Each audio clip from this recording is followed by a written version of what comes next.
जास्तीत जास्त लोकांना कर्ज पाजणं हा ह्या बँका आणि वित्त संस्थांचा अजेंडा झालेला आहे. जाहिरातीमध्ये पण तुम्हाला दिसेल 3 मिनिटात कर्ज. असं नाही होऊ शकत. अस्तित्वात असलेल्या उत्पन्नाच्या स्रोतातून EMI भरावा लागतो. मग तुमचे जर आधीचेच उत्पन्न आणि खर्च ह्याच्यात ताणतणाव असतील तर नवीन स्रोत येणार कुठून? ट्रिगर तयार होतो तो वसुलीच्या वेळी तयार होतो. 1 तारीख 15 तारीख जी काही ठरलेली असते त्यावेळी जर कर्ज द्यायला असमर्थता दाखवली कर्जदार, तर वसुली एजंट त्यांच्या टार्गेटच्या प्रेशरमुळे कुठल्याही थराला जातात. कर्ज वसुली ऑफिसर्स अधिकारी कर्ज वसुली करत नाहीत. वसुलीचे एजंट्स नेमलेले ते बऱ्याच वेळा वस्त्या आणि गावातले गुंड लोक असतात. कर्जाचा EMI भरायचा आहे ह्या 1 तारखेला म्हणून आपल्या आहारामध्ये कमी खर्च करणं, आजारी कोणी व्यक्ती असेल तर ते आजारपण अंगावर काढणं, अशा पद्धतीच्या जर गोष्टी कर्ज काढल्यामुळे होत असतील तर मला असं वाटतं ते गंभीर आहे. किती फास्ट, किती कागदपत्रात, किती एफिशियंटली कर्ज मंजूर केलं हा as a banker I will never subscribe. थोडा वेळ घ्या, समजून घ्या. पण डिजिटल मध्ये वगैरे तर कर्ज देणारा आणि घेणारा समोरासमोर पण येत नाही.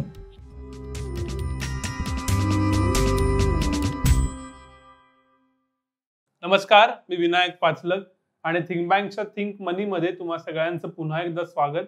आपण थिंक मनीमध्ये मनी अर्थात पैशाच्या वेगवेगळ्या विषयांवरती चर्चा करतो. त्यातलाच एक महत्त्वाचा विषय म्हणजे मायक्रो फायनान्स, कर्ज, सूक्ष्म कर्ज. आज वेगवेगळ्या कारणांसाठी वेगवेगळी लोक कर्ज घेत आहेत, त्यांचं प्रमाण वाढतंय. मग त्याच्यात नॉन बँकिंग फायनान्स कंपन्या आहेत, खाजगी सावकारी आहे, वेगवेगळी ॲप्स आहेत. समाजातल्या गरीब, निम्न मध्यम वर्ग, मध्यम वर्ग अशा सर्वच आर्थिक स्तरांमध्ये या कर्जाचं प्रमाण वाढतंय. आणि या सगळ्या विषयी सातत्यानं बोलणारी व्यक्ती म्हणजे संजीव चांदोरकर सर. त्यांची आत्ताच या सर्व ज्याला आपण म्हणूया मायक्रो फायनान्सवरती, सूक्ष्म अर्थव्यवस्थेवरती 2 पुस्तकं आलेली आहेत. त्याचं एका पुस्तकाचं नाव आहे मायक्रो फायनान्स गरिबांसाठी तारक का मारक आणि दुसऱ्या पुस्तकाचं नाव आहे मायक्रो फायनान्स राजकीय अर्थव्यवस्था.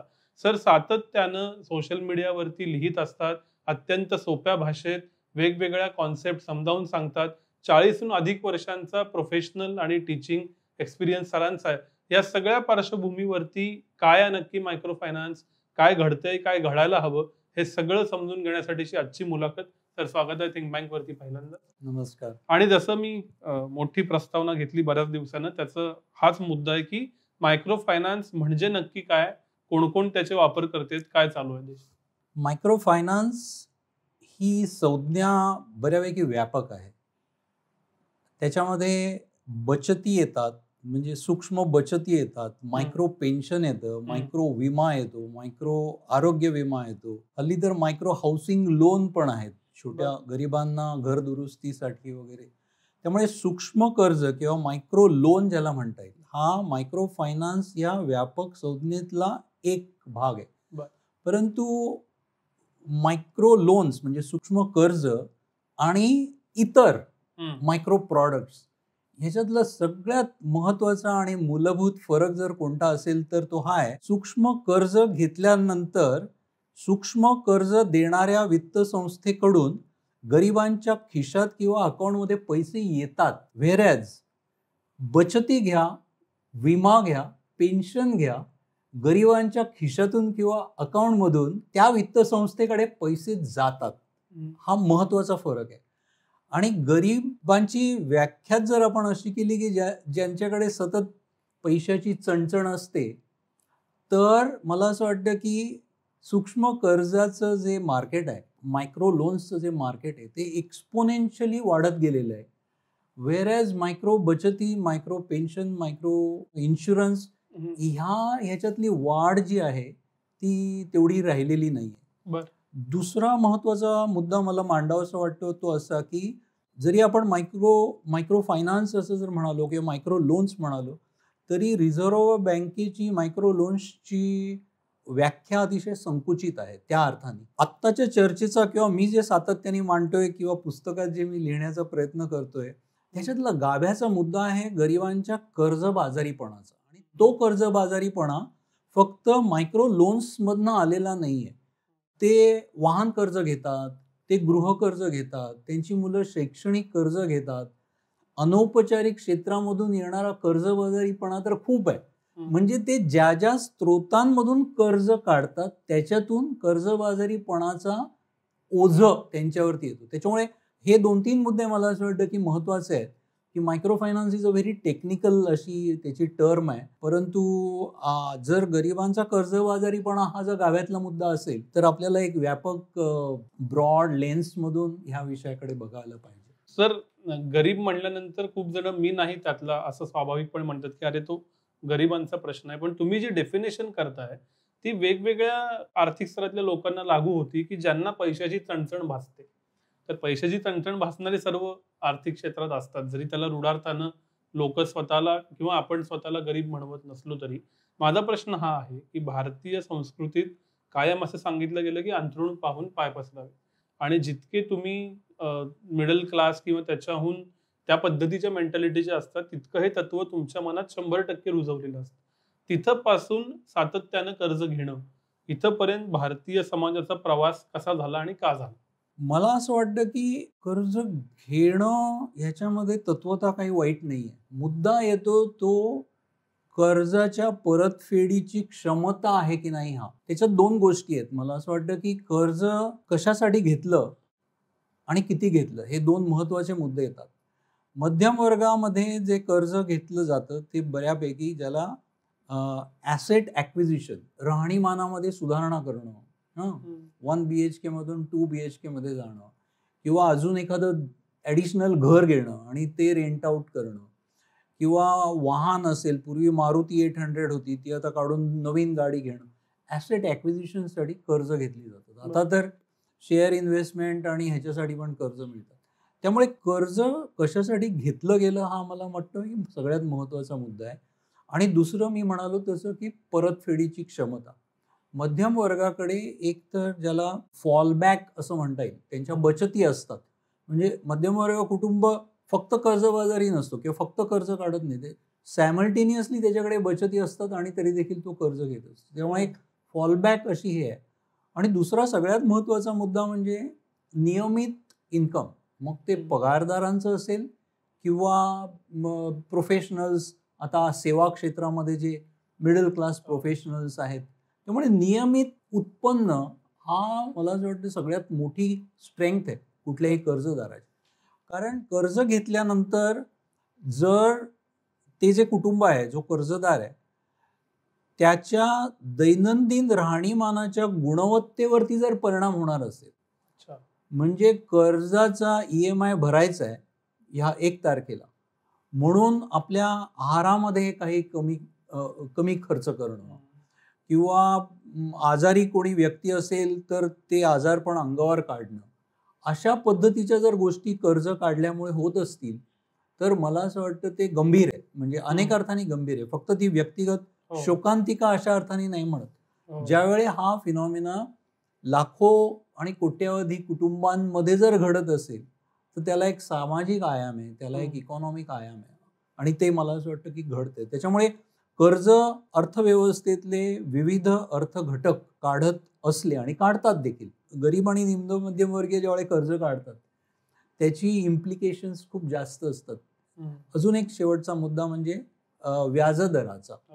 कारण व्याजदर, कर्ज देणारी जी संस्था आहे, बँक किंवा वित्त संस्था कुठली, ती कर्जाचे व्याजदर त्याच्या रिस्क प्रीमियम प्रमाणे ठरवते. मध्यमवर्गीय अनेक वेळा स्वतःकडे असलेल्या मत्ता गहाण ठेवतात, घरं देऊन कर्ज घेतलं जातं. त्याच्यामुळे जर घेतलेलं कर्जासाठी काही गोष्ट गहाण ठेवलेली असेल तर व्याजदर कमी असतात. गरिबांची जर व्याख्याच त्यांच्याकडे गहाण ठेवायला मत्ता नाहीत आणि नियमित उत्पन्न नाही अशी जर केली तर सॅलरी स्लिप ज्यावेळी दाखवली जाते कर्ज देणाऱ्या संस्थेला, त्यावेळी त्याचं जे रिस्क असेसमेंटचं त्याचा जो फॉर्म्युला आहे त्याच्यामध्ये त्याच्या दृष्टिकोनातून रिस्क अतिशय कमी असते. सॅलरी स्लिप दाखवली, इन्कम टॅक्स रिटर्न दाखवले गेले 10 वर्षाचे. त्यामुळे असं ते व्यापक ह्याच्यात आपल्याला बघावं लागेल. जरी सगळेच जण कर्ज घेत असले तरी कर्ज घेतल्यानंतर लागणारं व्याज, कर्जाच्या परतफेडीच्या वेळी तयार होणारे प्रश्न हे भिन्न भिन्न आहेत असं मला वाटतं. ज्यावेळेला आपण मायक्रो फायनान्सकडे जातो त्यावेळी असं एक प्रकारचं गृहीतक असतं की मोठ्या संस्थांमधून कर्ज मिळणार नाही, म्हणजे कुठल्या ना कुठल्या पॅरामीटरमध्ये आपण बसत नाही. असं असताना सुद्धा जे कर्ज घेणाऱ्यालाही माहीत असतं कर्ज का घेतली जातात, ते ॲस्पिरेशन असतं, कंपल्शन असतं, का त्याशिवाय जगताच येत नाही म्हणून घेतली जातात. तुम्ही मगाशी म्हणालात की थोडंसं हिस्टॉरिकल ह्याच्यावरती आपण बघूया. तर 3 फेजेसमध्ये बघता येईल आपल्याला की कर्ज मी अनौपचारिक कर्ज बाजाराबद्दल बोलत नाहीये सध्या तरी. म्हणजे जे खाजगी सावकार आहेत, जे इन्फॉर्मल सेक्टर असं म्हटलं जातं. फॉर्मल सेक्टरमध्ये ज्यावेळी बँका आणि कर्ज देणाऱ्या संस्था होत्या त्या अतिशय रिस्क ॲव्हर्स होत्या अनेक दशकं. म्हणजे भारतातला बँकिंगचा इतिहास 300 वर्षाचा आहे. भारतातली पहिली बँक 1820 साली स्थापन झालेली. तर बँकांच्या रिस्क ॲव्हर्जनमुळे मगाशी म्हटलं त्याप्रमाणे ज्यांच्याकडे क्रेडिट वर्दीनेस आहे, ज्यांच्याकडे मत्ता आहेत आणि ज्यांच्याकडे नियमित उत्पन्न आहे, एवढ्याच पुरतं बँकिंग आपल्याकडे मर्यादित राहिलं होतं आणि ते शहरांपुरतं मर्यादित होतं, मध्यम वर्गापर्यंत. 1969 साली ज्यावेळी बँकांचं राष्ट्रीयकरण झालं आणि त्या फेजमध्ये गरिबांना कर्ज देणारे संस्थाच नव्हत्या. त्यांचा सगळा जो हे होता, एकतर आपसामध्ये एकमेकाला हात उचल देणं, मित्र, नातेवाईक, शेजारी, बायकांचे भिशी ग्रुप, असं सगळं ते पण त्याला पण इन्फॉर्मलच म्हटलं जातं. परंतु ते सावकारही एवढं जाचक नक्कीच नव्हतं, कधीच नव्हतं. हा एक सोर्स होता. आणि दुसरा अर्थातच गावातला किंवा वस्तीतला सावकार, त्याच्याकडनं घेतलेली कर्ज. ही एक फेज होती 1969 पर्यंत. 69 नंतर राष्ट्रीयकरणानंतर बँकिंग कशासाठी हा प्रश्न उपस्थित झाला. आणि बँकिंगला फक्त क्रेडिट वर्दीनेस न बघता त्याचं जे सोशल आस्पेक्ट आहे बँकिंगचं, त्याच्यामुळे डेव्हलपमेंट बँकिंग, सोशल बँकिंग अशा नवीन नवीन संज्ञा यायला लागल्या. आणि बँकिंग आणि ॲक्सेस टू क्रेडिट ह्याचा संबंध इकॉनॉमिक डेव्हलपमेंटशी आहे. म्हणजे शेतकऱ्याला देखील वेळेवर कर्ज मिळणं, ते कर्ज मिळाल्याशिवाय तो जो शेतीचा जो मोसम चालू होतो पावसाळ्याच्या आधी, तोपर्यंत प्रचंड खर्च असतात, ते करूच शकत नाही. त्याच्यामुळे टायमिंग खूप महत्त्वाचं आहे कर्जाच्या बाबतीत. उद्योगधंद्यांच्या बाबतीत असेल, शेतीच्या बाबतीत असेल, सगळ्याच्या बाबतीत असेल. तर तो ॲक्सेस दिला गेला पाहिजे, ही जी डिमांड होती. कारण स्वातंत्र्याच्या पुढे मागे देखील सावकारांच्या जाचक व्याजदरांमुळे आणि जाचक वसुली पद्धतीमुळे प्रचंड दंगली झाल्याच्या इतिहासात नोंदी आहेत. डेक्कन रायट्स म्हणून अगदी आपल्या पुण्याच्या पश्चिम महाराष्ट्रामध्ये खूप मोठ्या प्रमाणावरती दंगली झाल्या. त्यामुळे खाजगी सावकारी विरुद्धचा असंतोष किंवा स्वातंत्र्य ज्यावेळी मिळालं त्यावेळी खाजगी सावकारीवरती काय उपाययोजना करायच्या हा धोरणकर्त्यांसमोरचा सगळ्यात महत्त्वाचा प्रश्न होता. आणि त्याचं प्रतिबिंब आपल्याला 1969च्या राष्ट्रीयकरणापर्यंत येतं की लोकांमध्ये मागणी होती की आम्हाला आमच्या उदरनिर्वाहासाठी, आमच्या उद्योगधंद्यांसाठी, शेतीसाठी कर्ज मिळालं पाहिजे. आणि बँकांच्या रिस्क ॲव्हर्जनमुळे हा सगळा जो क्लास आहे हा गावकुसा बाहेर राहिलेला होता. 1969 नंतर केंद्र सरकारच्या हस्तक्षेपामुळे, ज्याला डायरेक्टेड लेंडिंग म्हटलं जातं, अशा पद्धतीच्या योजना आल्या. त्याच्यातलं सगळ्यात महत्त्वाचं होतं प्रायोरिटी सेक्टर लेंडिंग. सरकारने असं सगळ्या बँकांना, म्हणजे त्या काळात सार्वजनिक मालकीच्या झालेल्या बँकांना सांगितलं गेलं की तुमच्या पूर्ण जे काही तुम्ही वर्षभरात कर्ज द्याल त्याच्यापैकी 40% रक्कम ह्या वर्गासाठी, ह्या कारणासाठी दिली गेली पाहिजे. त्याच्यामध्ये व्याजदरामध्ये देखील सवलती दिल्या गेल्या वगैरे वगैरे. आणि त्या सगळ्या काळात 1969 नंतर ते 90 पर्यंतचा जो काळ आहे, त्या सगळ्या काळामध्ये ग्रामीण भागामध्ये शाखा उघडणं, कारण टेक्निकली बघायला गेलं तर ग्रामीण भागातल्या शाखा धंदा तरी किती करणार, तिथे उद्योगधंदे नाहीत वगैरे वगैरे. त्यामुळे शुद्ध वित्तीय जर निकष लावला तर ग्रामीण भागातल्या बँका व्हायबल होणं शक्यच नव्हतं. So it was a socio political agenda. Banking was a socio political agenda 69 नंतरच. आणि त्याच्यात खूप मोठ्या प्रमाणावरती जे दशकानुदशक जे समाज अर्थघटक बँकिंग आणि वित्त क्षेत्राच्या गावकुसा बाहेर किंवा परिघावरती जे ठेवले गेले होते, त्यांना बऱ्यापैकी कर्ज मिळाली, त्यांच्या सेव्हिंग नॅशनल इकॉनॉमीमध्ये यायला लागल्या वगैरे वगैरे. 90 नंतर सगळे संदर्भ बदललेले आपल्याला दिसतात. 90 नंतर जी काही एक इकॉनॉमिक फिलॉसॉफी पुढे आली, त्याच्यामुळे सार्वजनिक बँकांची मालकी जरी सार्वजनिक राहिली तरी त्याच्यातलं डेव्हलपमेंट बँकिंग आणि सोशल बँकिंग हळूहळू पातळ होत गेलं, डायल्यूट होत गेलं. आणि सार्वजनिक बँकांना देखील नफा केंद्री म्हणजे सोशल आणि डेव्हलपमेंटल निकष न ठेवता किंवा ती उद्दिष्ट न ठेवता, अनेक सार्वजनिक बँका आपल्याला माहिती आहे स्टॉक मार्केटवरती लिस्टेड आहेत, त्याच्यामुळे त्यांच्या शेअर प्राईस मॉनिटर केल्या गेल्या आणि त्या शेअर प्राईस खाजगी बँकांशी त्यांची तुलना केली गेली आणि शेअर प्राईसचा सगळा संदर्भ हा वसुली, NPA ह्याच्याशी असतो. त्याच्यामुळे सार्वजनिक बँकांचं जे चारित्र्य आहे ते 90 नंतर आपल्याला कमी झालेलं दिसतं आणि खाजगी अर्थव्यवस्थेतली अनेक उपक्षेत्र खाजगी मालकीला, खाजगी क्षेत्राला उघडी केली गेली. तसंच बँकिंग देखील मोठ्या प्रमाणावरती उघडं केलं गेलं. त्याच्यातनं अनेक खाजगी बँका पुढे आल्या. त्या खाजगी बँका देखील ह्या गरीब आणि निम्न मध्यम वर्गाकडे फारशा बघत नव्हत्या असं लक्षात आल्यानंतर ज्याला स्मॉल फायनान्स बँका म्हणतो, रघुराम राजन रिझर्व्ह बँकेचे गव्हर्नर होते, त्यावेळी त्यांनी नवीन प्रकारची बँक ज्याच्यामध्ये 75% लोन पोर्टफोलिओ त्या बँकेचा हा सूक्ष्म आणि मध्यम वर्गांसाठीच असला पाहिजे असं होतं. NBFC MFI असा एक नवीन प्रकार तयार झाला. हे झालं त्याच्या बँकिंग आणि वित्त संस्थांच्या याच्यामध्ये.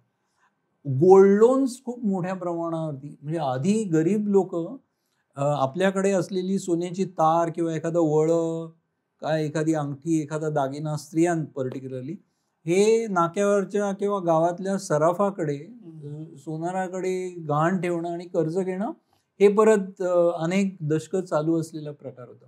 त्याच्यामध्ये कॉर्पोरेट मोठ्या प्रमाणावरती उतरली. मुथूट फायनान्स, मन्नापुरम, बजाज फिन्सर्व अनेक त्याच्यामध्ये उतरली.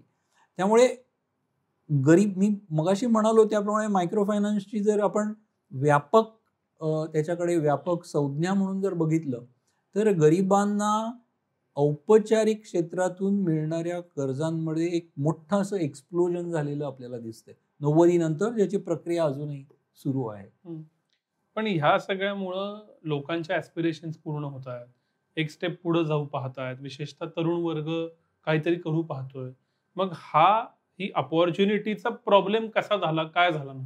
मी परत माझ्या आधीच्या प्रतिपादनाकडे जाईल.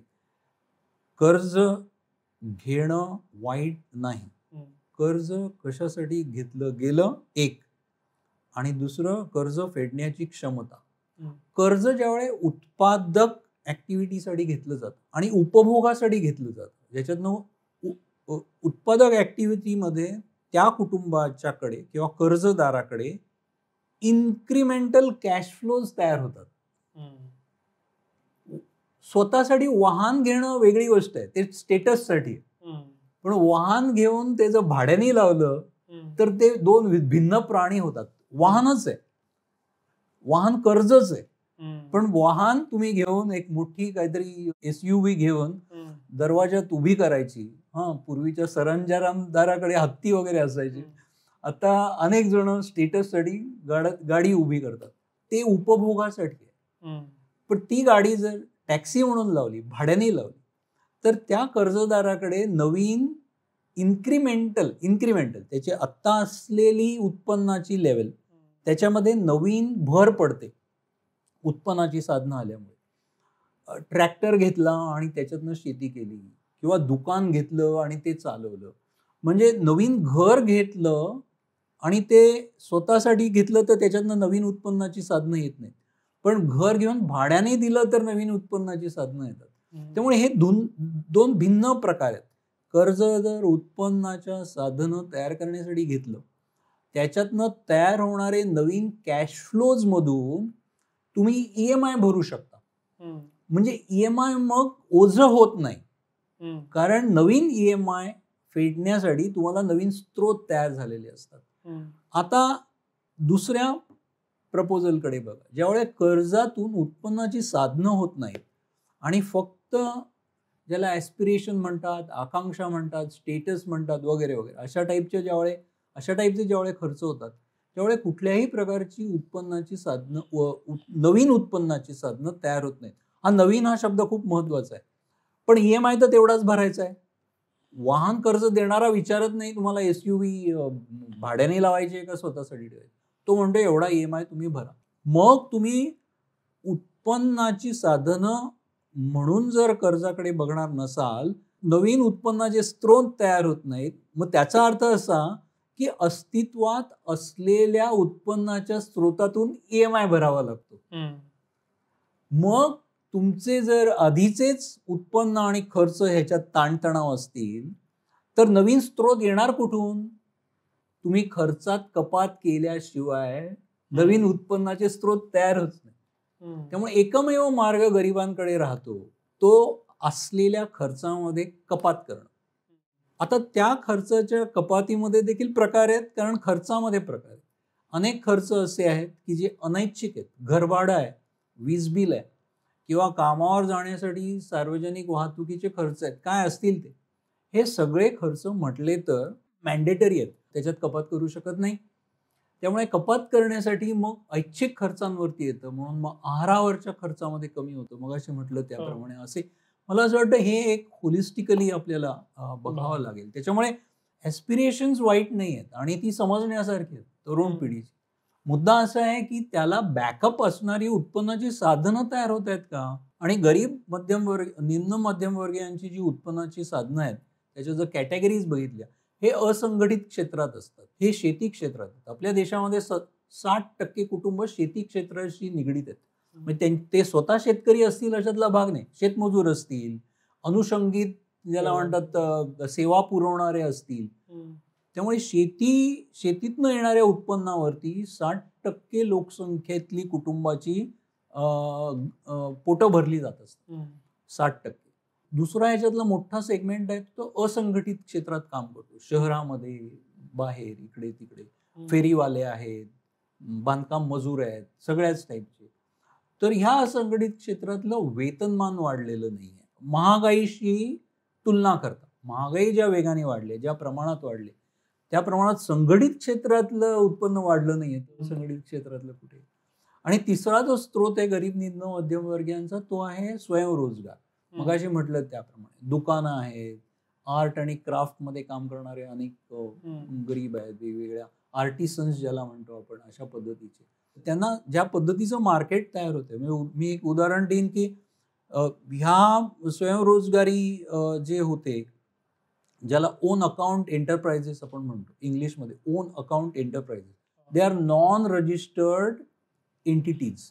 आपल्या देशामध्ये 7 कोटी ओन अकाउंट एंटरप्राइजेस, छोट्या छोट्या दुकानदारांपासून ते सगळेच. ह्या क्षेत्राला मोठ्या प्रमाणावरती कॉर्पोरेटशी स्पर्धा करावी लागते. एक ठळक उदाहरण म्हणजे छोटे दुकानदार, आपण ज्याला वाणसामान विकणारे, नाक्यावरचे.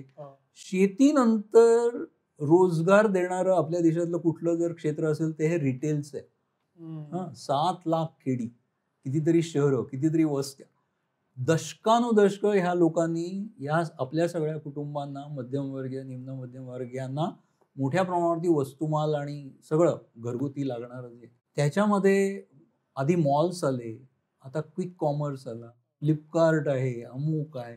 मोठ्या प्रमाणावरती ह्यांना स्पर्धा करावी लागते. दुकानं आहेत, म्हणजे सगळी दुकानं काय बंद झालेली नाही आहेत, पण त्यांचे कॅश फ्लो कमी झाले. ह्या म्हणजे नॉन कॉर्पोरेट सेक्टरला कॉर्पोरेट सेक्टरशी स्पर्धा करावी लागते. त्यामुळे एका बाजूला कर्ज काढण्याच्या गरजा वाढलेल्या आहेत. आरोग्य आणि शिक्षण घ्या ना, 2च गोष्टी घ्या की गेल्या 30 वर्षात नव उदारमतवादी सगळ्या ह्याच्यामुळे शिक्षण आणि आरोग्य ही जी याला सामाजिक क्षेत्र म्हणतात, त्याच्यातून शासनाने हे कमी केल्यामुळे त्याची गुणवत्ता घसरली आहे. मी मगाशी म्हटलं त्यामुळे शाळा आहेत, सरकारी इस्पितळ आहेत, पण ते सांगाडे झालेले आहेत. त्याच्यातल्या सेवांची गुणवत्ता, एक काळ असा होता मुंबईमध्ये, मला इतर शहरांचं माहीत नाही, KEM आणि म्युन्सिपल ह्याची जी हॉस्पिटल आहेत IAS अधिकाऱ्यांपासून राजकीय नेत्यांपर्यंत अनेक जण सरकारी आणि म्युनिसिपल इस्पितळांमध्ये अगदी शस्त्रक्रियेपासून सगळ्या सेवा करून घ्यायची. अशा पद्धतीची गुणवत्ता होती. ती घसरल्यामुळे आज गरिबांच्या कर्जबाजारीपणामध्ये जी कारणं आहेत त्याच्यामध्ये शिक्षण आणि आरोग्य ह्यासाठी काढलेली कर्ज खूप मोठी आहेत. अनेक दशकांनंतर गरीब आणि निम्न मध्यमवर्गीय जे एका अर्थाने there is a overlap in the lower and lower middle caste also, ज्यांना अनेक पिढ्यानपिढ्या शिक्षणापासून वंचित ठेवलं गेलं होतं, त्यांच्यामध्ये सामाजिक राजकीय चळवळींमुळे शिक्षणाचं महत्त्व खूप मोठ्या प्रमाणावरती बिंबलंय. अनेक आई वडील असे आहेत की पोटाला चिमटा काढून मुला मुलींना शिकवत आहेत, छोटी काय असेल ती शेती विकून शिकवत आहेत. आणि मुला मुलींना शिकवण्यासाठी चांगल्या शाळेत घालायचं, चांगल्या कॉलेजमध्ये घालायचं, ह्याच्यासाठी जर फिया कुठून आणणार, त्यासाठी कर्ज घ्या. आरोग्य सेवा देखील मोठ्या प्रमाणावरती खाजगी इस्पितळातच जावं लागतं. त्याच्यामुळे फक्त मला नाही वाटत की कर्ज काढण्याच्या कारणांमध्ये फक्त ॲस्पिरेशन्स आहेत आणि मला त्यात गैर काही नाही वाटत. त्या अर्थाने एखाद्या मुलाला मोबाईल घ्यावासं वाटणं किंवा एखाद्या मुलाला बाईक चालवायची, मुद्दा दुसऱ्या बाजूचा आहे. नाण्याच्या ज्या दोन बाजू आहेत, कर्ज काढल्यानंतर येणारी लायबिलिटी EMI भरणे, त्याची जी दुसरी बाजू आहे उत्पन्नाचे जर स्रोत वाढले किंवा ॲटलिस्ट एका रिझनेबल पातळीवरती आले तरी आत्ताचा जो EMI जो बोचतोय, टोचतोय, जो रक्तबंबाळ करतोय, तोच EMI तेवढा टोचणार नाही, बोचणार नाही आणि तेवढा रक्तबंबाळ करणार नाही जर स्रोत कमेन्सरेटली वाढले तर. याचे वेगवेगळे अँगल आहेत, पण एक मला फॅक्टर असा विचारायचा आहे की पूर्वी कर्ज घेणं अवघड होतं. बँकेत जायचं, फॉर्म भरायचा, डॉक्युमेंट्स द्यायची. आज ते फिंगर टिप्सवर आलं. माझं सगळं अटॅच्ड असतं, ते पॅन, आधार वगैरे. I click and I get micro finance. 5,000 रुपये, 2,000 रुपये, 1,000 रुपये, त्याची ॲप निघाली. पुन्हा त्या मोठ्या कंपन्या. कर्ज घेणं इझी झाल्यामुळं कर्ज घेण्याचं प्रमाण वाढतं का? दुर्दैवाने खरं आहे. पण मी एक बँकर किंवा एक फायनान्स प्रोफेशनल म्हणून त्याचं स्वागत नाही करत विनायक. आणि त्याचं मी 1-2 मिनिटं घेतो कारण सांगण्यासाठी. काय होतंय की कर्ज घेण्याशी निगडीत असलेल्या ज्या प्रोसिजर्स आहेत, कागदपत्र, अमुक तमुक, हे काही वेळा क्लिष्ट वाटण्याची शक्यता आहे. त्या आहेत क्लिष्ट. ऑफिसर, तो अधिकारी म्हणणार हे नाही जोडलं, ते नाही जोडलं, पॅन आणा, आधार आणा, अमुक तमुक, इट्स फाईन. म्हणजे आणि त्याच्यात सुधारणा करायला भरपूर वाव आहे, मला मान्य आहे. गाभा काय आहे, कर्ज देणारा आणि घेणाऱ्यामधला जो संबंध प्रस्थापित होतात त्याच्यातला गाभा आहे क्रेडिट असेसमेंट. की कर्जदाराची, ज्याला पतमानांकन म्हणता येईल, हा जो मी ज्याला कर्ज देणार आहे तो नक्की हे कर्ज कशासाठी वापरेल, एक त्याची परतफेड करण्याची क्षमता कशातून येणार आहे. म्हणजे मी मगाशी म्हटलं त्याप्रमाणे इन्क्रिमेंटल कॅश फ्लो कडे नेतोय मी. की आत्ता त्याच्याकडे किती कॅश फ्लो आहे, म्हणजे किती मासिक उत्पन्न आहे, ते कुठून कुठून येतं. आणि मी त्याला कर्ज दिलं, 10,000 रुपये कर्ज दिलं, तर 10,000 रुपयाला समजा दर महिन्याला 1,200 रुपये EMI बसणार असेल, एक आकडे म्हणून घ्या तुम्ही. तर मी त्याला 20,000 दिलं तर ते 2,400 रुपये होणार EMI. तर ह्याची परतफेड करण्याची क्षमता काय आहे किंवा कुठून येणार आहे. कारण क्रेडिट हे भविष्यवेधी आहे. It is not static. We look ahead in future, right. तर तो नक्की त्याचं काय करणार आहे आणि तो परतफेड करू शकेल का नाही करू शकणार. मला असं वाटतं की तंत्रज्ञानाचा अतिरेकी वापरामुळे आणि प्रोसिजरचं ओव्हर सिम्प्लिफिकेशन करण्याच्या आग्रहामुळे, म्हणजे जाहिरातीमध्ये पण तुम्हाला दिसेल 3 मिनिटात कर्ज, असं नाही होऊ शकत. म्हणजे मी 22 वर्ष कॉर्पोरेट फायनान्समध्ये काम केलं. It's a different page. कॉर्पोरेटना कर्ज देणं भिन्न गोष्ट, पण तिथे the lender and the borrower अनेक राऊंड्समध्ये जातो.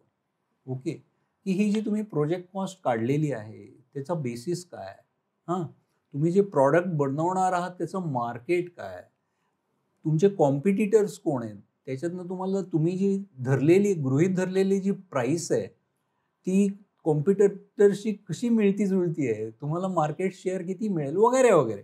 ह्याच्यातून कर्ज देणारी जी संस्था आहे ती, त्यांनी जर समजा 100 कोटी, कारण कॉर्पोरेटचे आकडे मोठे असतात, 100 कोटीचा जर अर्ज केलेला असेल तर अनेक महिन्यांच्या किमान आठवड्यांच्या प्रोसिजर नंतर बँकर आणि त्याची कमिटी ते अशा निष्कर्षावरती येतील की ह्याला 100 जड जाईल, ह्याचा जो प्रोजेक्टचा जीव आहे, आपण 70 त्याला देऊया. आणि त्याला कन्व्हिन्स, हे म्युच्युअल याच्यातलं, असं नाही की हात पिरगळून तू 70च घे, अशा पद्धतीने नाही.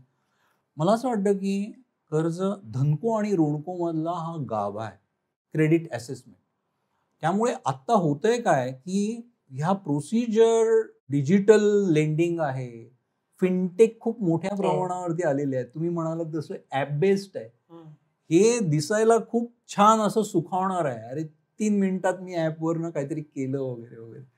पण ह्याच्यातनं बळी जो जातोय तो धनको आणि ऋणकोच्या संबंधांमधला जो गाभा आहे तो क्रेडिट असेसमेंटचा आहे. मी अजून 2 मिनिटं घेतो. हे का, हे फक्त ॲपशी संबंधित नाही आहे. ह्याचा संबंध सूक्ष्म कर्ज देणाऱ्या ज्या बँका आणि वित्त संस्था आहेत, पॉलिटिकली लोडेड टर्म वापरायची झाली तर, the character of the capital has undergone fundamental change. Let me explain.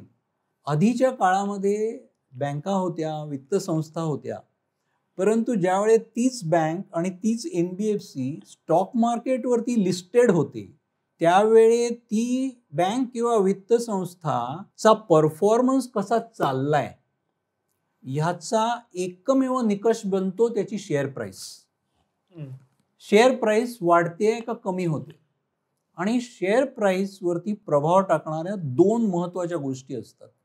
एक असते त्याची टॉप लाईन, म्हणजे बँक किंवा वित्त संस्थेची टॉप लाईन, म्हणजे लोनचा पोर्टफोलिओ किती आहे, ती टॉप लाईन वाढती पाहिजे. आणि ज्याला आम्ही बॉटम लाईन म्हणतो, म्हणजे नेट प्रॉफिट, तो देखील वाढता पाहिजे. टॉप लाईन वाढती ठेवण्यासाठी जास्तीत जास्त लोकांना कर्ज पाजणं हा ह्या बँका आणि वित्त संस्थांचा अजेंडा झालेला आहे. त्याचा संबंध क्रेडिट असेसमेंटचे निकष डायल्यूट करण्याशी. म्हणजे मी जर समजा कर्ज अधिकारी आहे तर मला, म्हणजे ज्यावेळी कॉर्पोरेट ऑफिसमधून असं ठरलं जातं की आपण वर्षभरामध्ये आपला लोन पोर्टफोलिओ 40% वाढवायचा आहे, हा कॉर्पोरेट ऑफिसचा निर्णय ब्रेकडाऊन करत करत करत तालुका पातळीवरती येतो आणि त्या कर्ज अधिकाऱ्याला, लोन ऑफिसरला सांगितलं जातं की पुढच्या महिन्यामध्ये तुला हे टार्गेट आहे, 3 महिन्यामध्ये हे टार्गेट आहे, वर्षाचं हे टार्गेट आहे.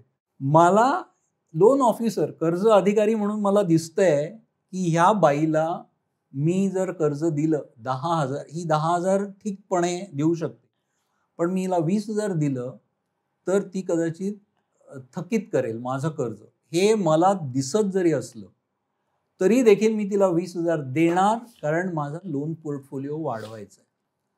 आता आपण बॉटम लाईनकडे, नेट प्रॉफिटकडे येऊया. लक्षात घ्या, शेअर प्राईसवरती 2 प्रमुख गोष्टी प्रभाव टाकतात. एक, टॉप लाईन वाढते आहे का, आणि दुसरं बॉटम लाईन वाढते की जे नेट प्रॉफिट. नेट प्रॉफिटचा संबंध कर्ज वसुलीशी आहे. जर कर्ज थकीत झाली तर नेट प्रॉफिट कमी होणार. आणि म्हणून ह्या बँका आणि कंपन्या कर्ज वसुलीसाठी अतिशय निघृण झालेल्या आहेत. त्यांचे कर्ज वसुली ऑफिसर्स, अधिकारी कर्ज वसुली करत नाहीत, त्यांनी वसुलीचे एजंट्स नेमलेले आहेत. ते बऱ्याच वेळा वस्त्या आणि गावातले गुंड लोक असतात, त्यांच्या एजन्सीज आहेत. म्हणजे उद्या काय कमी जास्त झालं, त्यांना पण टार्गेट दिलेली असतात, त्यांच्या फिया पण वसुलीशी निगडीत असतात वगैरे वगैरे. त्यामुळे आत्ता मी मगाशी ज्यावेळी म्हणालो की सूक्ष्म कर्जामुळे पसरलेला जो असंतोष आहे, तो असंतोष फक्त कर्जबाजारीपणामुळे नाही आहे. ट्रिगर तयार होतो तो वसुलीच्या वेळी तयार होतो. वसुलीच्या वेळे ज्यावेळे 1 तारीख, 15 तारीख जी काही ठरलेली असते, त्यावेळी जर कर्ज द्यायला असमर्थता दाखवली कर्जदारांनी, तर वसुली एजंट त्यांच्या टार्गेटच्या प्रेशरमुळे कुठल्याही थराला जातात. अनेक अनेक प्रकार मी ऐकलेले आहेत. काही त्याचे उल्लेख न करण्या एवढे वाईट प्रकार होतात.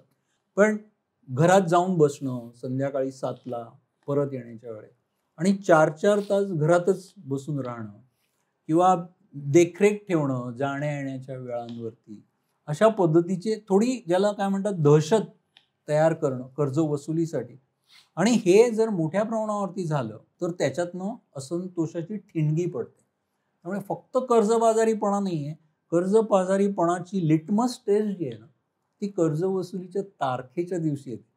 सो टू कन्क्लूड तुमचा जो प्रश्न आहे की दरवेळे किती कमी वेळात कर्ज मंजूर केलं, किती एफिशियंटली मंजूर केलं, किती कमी कागदपत्रात मंजूर केलं, हे धनकोसाठी may not prove to be the best things. आणि विशेषतः हा फक्त हे प्रायव्हेट अफेअर नाही राहू शकत.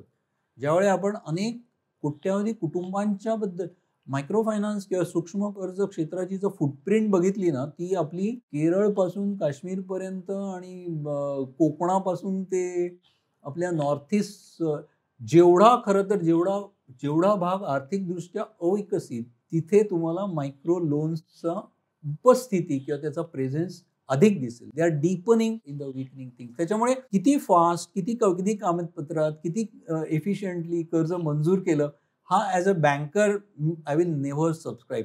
थोडा वेळ घ्या, तुम्ही व्हिजिट करा, समजून घ्या. कारण डिजिटलमध्ये वगैरे तर कर्ज देणारा आणि घेणारा समोरासमोर पण येत नाही. तुम्ही एका व्हिजिटमध्ये खरं तर कर्जदाराच्या एका व्हिजिटमध्ये कर्ज मंजूर करण्याच्या आधीची स्टेज म्हणतोय त्यावेळेस त्याचं घर बघितलं, त्याच्या मुलाखती घेतल्या आणि त्या काय मुलाखती अशा काय फॉर्मल नाहीत तरी तुम्हाला अनेक गोष्टींचा इनपुट मिळेल आणि त्याची कर्जफेडीची क्षमता किती आहे ज्या कर्जदाराची ती तुम्हाला त्या कर्ज अधिकाऱ्याला कळू शकेल. परंतु they are becoming victim of the change of character of the capital, जे टॉप लाईनला चेस करतंय आणि बॉटम लाईन घसरू न देण्यासाठी हिंसक जाचक अशा वसुली पद्धती करतायत.